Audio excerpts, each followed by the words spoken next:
Perfect. My name is Dr. Errol Wilkinson. I graduated from New Mexico State University on May 12th this year. Congratulations. That's awesome. So working backwards, been a principal here for the last 8 years. Was a principal down in Bernalillo at Village Academy. Prior to that, I was an assistant here for 4 years under Mr. Tony Archuleta, and did everything from drive the bus to janitor, and still doing those things.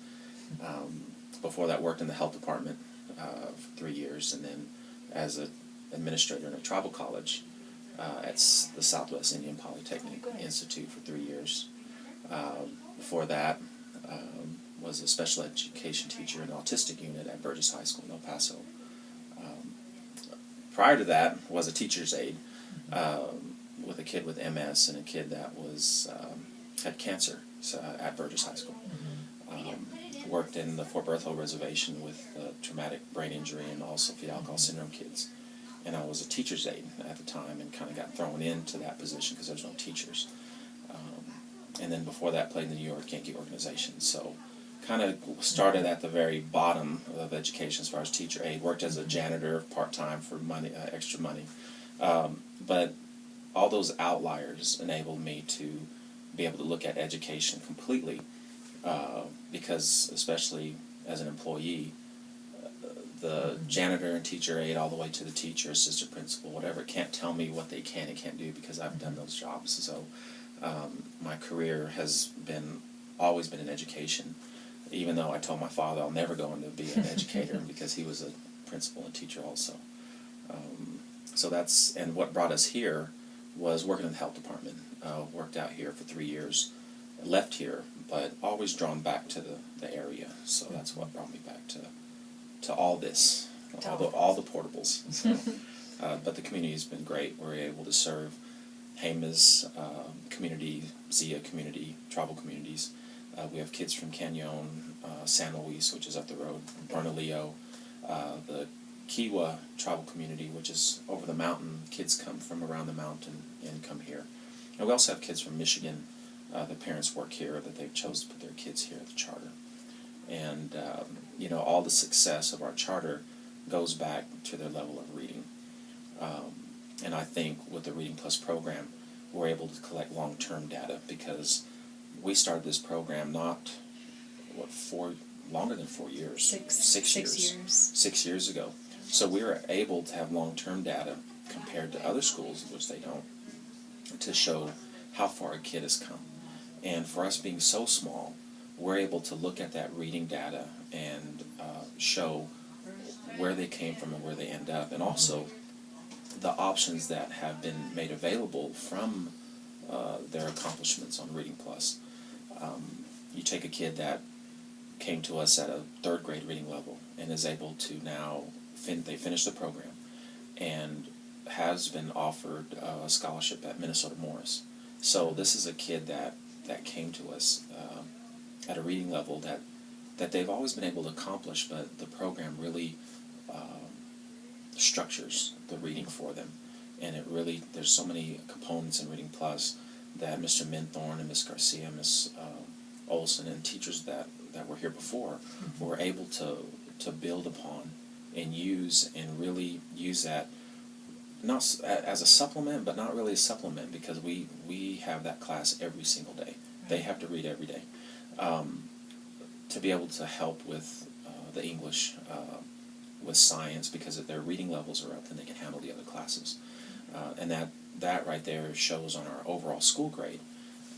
Even though a lot of kids didn't have the opportunity to take a PARCC assessment or SAT or AP courses, this enables them to be successful on an assessment that will help them have those options of a college or career programs. The program that we're able to look at the data is I can see the growth of a kid. And also bi-weekly, we're meeting, and if a kid doesn't grow, I go over there and say, what's the problem? A lot of times it's not the program. A lot of times it's home life. Things are out of their control. But it's amazing how, even though things that happen in their home lives they have no control over, it's the Reading Plus program, for some reason, I guess because it's so structured, that allows them, when they come to the Reading Plus program, that they're able to kind of block that part that's going on in their lives, that they can refocus, and then it really kind of is a catalyst for them to be able to be successful in the other courses throughout the day, because they can get kind of refocused, restructured, and all this chaotic things going on in their lives, the program enables them to have that ability to do that. So it's drawing in their attention. It draws it in, and lets them we focus can on see something else. On something else. We had a student, unfortunately, lost his mother 3 weeks ago, and his concern was, I got to finish my reading program. And even today, he's here today, and that's what his goal was. And if he finishes, I think 3 SRAs, he's at college level, so he'll be out of the program. Wow. And this is a student that came to us at a 6th grade reading level that struggled with social things, but it got him to the point where he scored 18s, 19s on his ACT, so he can go to any school right now. He can go to any school, so that it just opens up options when their reading level is high or better, and when they go get in a job, they can be able to be functional and be able to take care of their families. So the Reading Plus program is more than just the data. It's more than just a time slot that's supposed to fill. It really provides kids the opportunity to gain options in their lives. It's true. And when you were in the process of creating the school and decided to make reading a priority, kind of talk a little bit about what that looked like. And I know ongoing goal setting is really a critical part of what you do too. But why, I mean, we kind of have this battle between, I'm a language arts teacher, I must teach my curriculum, I must get through everything this school year, and well, reading, that's ancillary to the process, or it's a competing, they compete against each other. Do I teach reading or do I teach language arts? So how did you kind of wrestle with that and determine that reading was going to be built into your day? Well, we of course we have those discussions with our language arts teachers, but if they cannot read well, then your English language curriculum is not going to go well either. I mean, it goes hand in hand, so you have to have both, and it has to be done with the same rigor.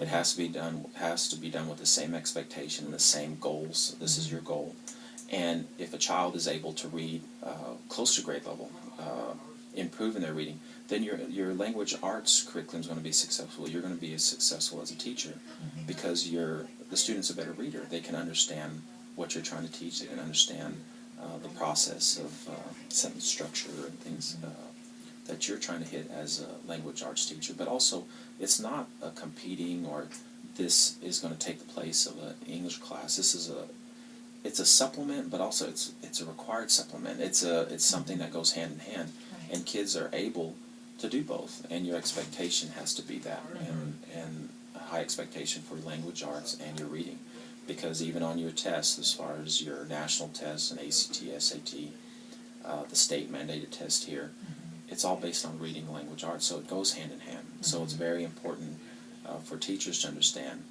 that it's not so much a competitive thing against each other. It's not this class is more important than the other. They both have value, but if you can't read, then you can't do the other work. So it's just kind of a simple an answer, And when we developed the school and made the decision to do Reading Plus program, it's just because all the components within it, and we're able to, the students for this school show academic gain, and you can see that in their language arts. You can see that when a teacher says, by the end of the year, this particular student, his reading is great, he's able to comprehend, he's able to understand, he's able to read faster, keep up with the work.